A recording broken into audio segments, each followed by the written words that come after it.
All right, welcome back. Today we're going to be talking about BRRR, a little bit of a mouthful, I know. I'm Jay from Asante Property Group. We actually built a property portfolio from scratch in only 12 months that's now turning over six figures. So, how did we do this? We mainly employed the strategy BRRR. It's one of the most powerful strategies in property. You can do it with on a very small scale. You can do it on a huge scale. I mean, if you build huge developments, you are still doing a form of BRRR because most likely you will do it in a way where you can pull most of your money out of it again. Okay, so let's go into it. BRRR stands for buying a property, refurbishing a property, refinancing the property, renting the property, and then repeating the process. As the name suggests, you buy a property below market value, ideally, because you want to force the value up. And the best way to do that is to actually buy low. Okay? So you buy a property below market value, then you refurbish the property.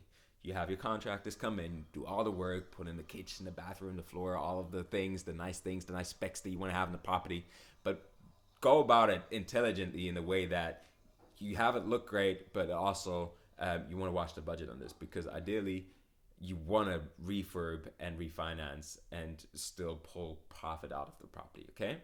And then you go to refinance the property. In the refinancing stage, the idea is to then pull most or all of the money that you initially invested. So your purchasing costs plus your refurb costs, you want to pull that out again, okay, in the refinancing stage.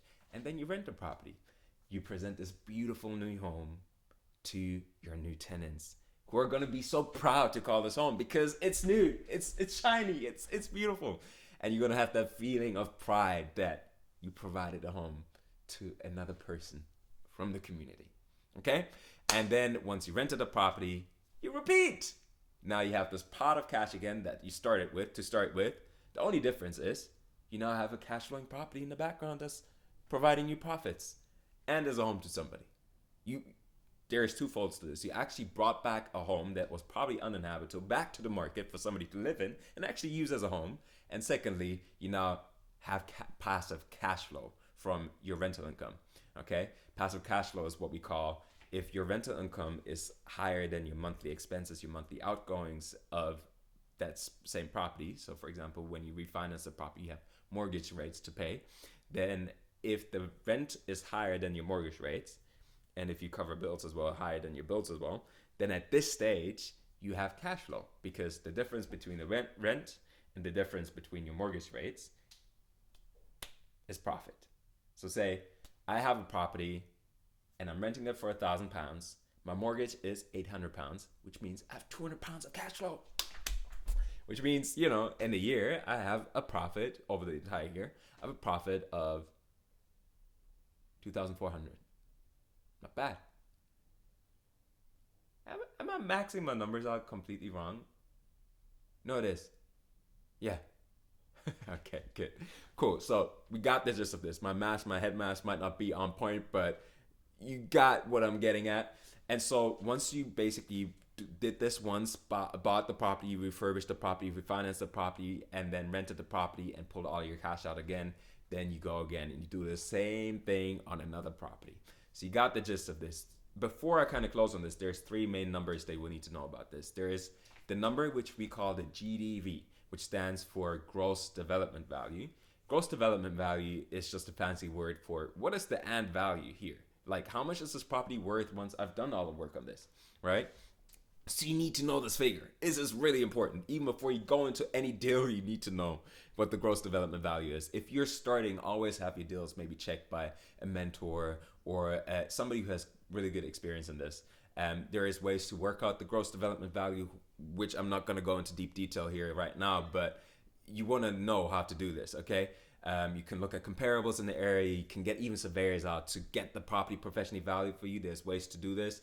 And once you know what you're doing, you know to value any property. You know how to figure out the gross development value on any property, okay?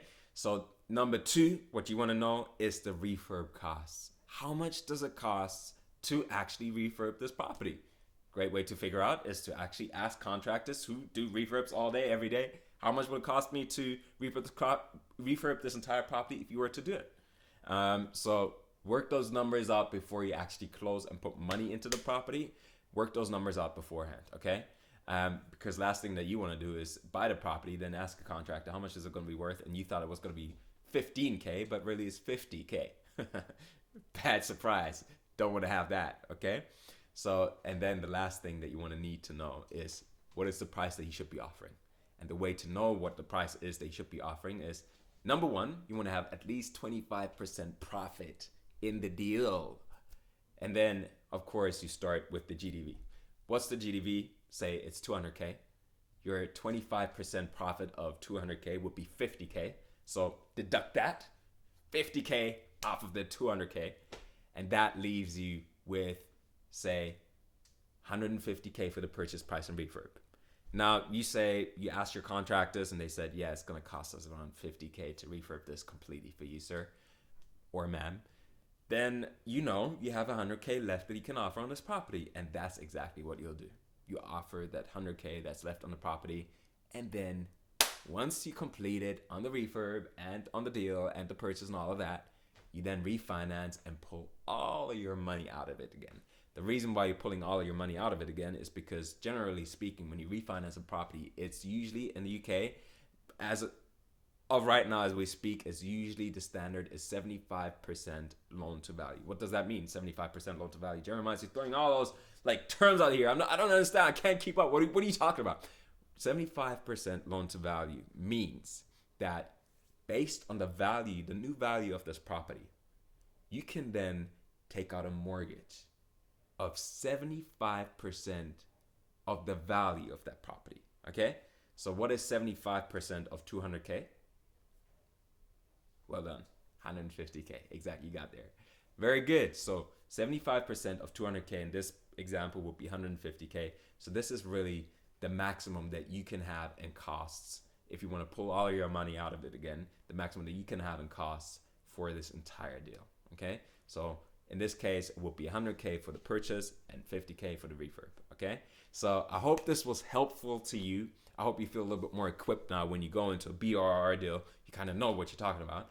And I hope if this was helpful, then you stay tuned for the next videos, because there's going to be massive value in the upcoming videos. We're going to be talking about rent to rents, purchase lease options. We're going to be talking about raising finance, which is a super powerful strategy that's key, especially when it comes to BRRRs. And those two just go hand in hand beautifully. So stay tuned. Subscribe in the button below if you found this valuable, and like this video. And I see you on the next one. Have a good one.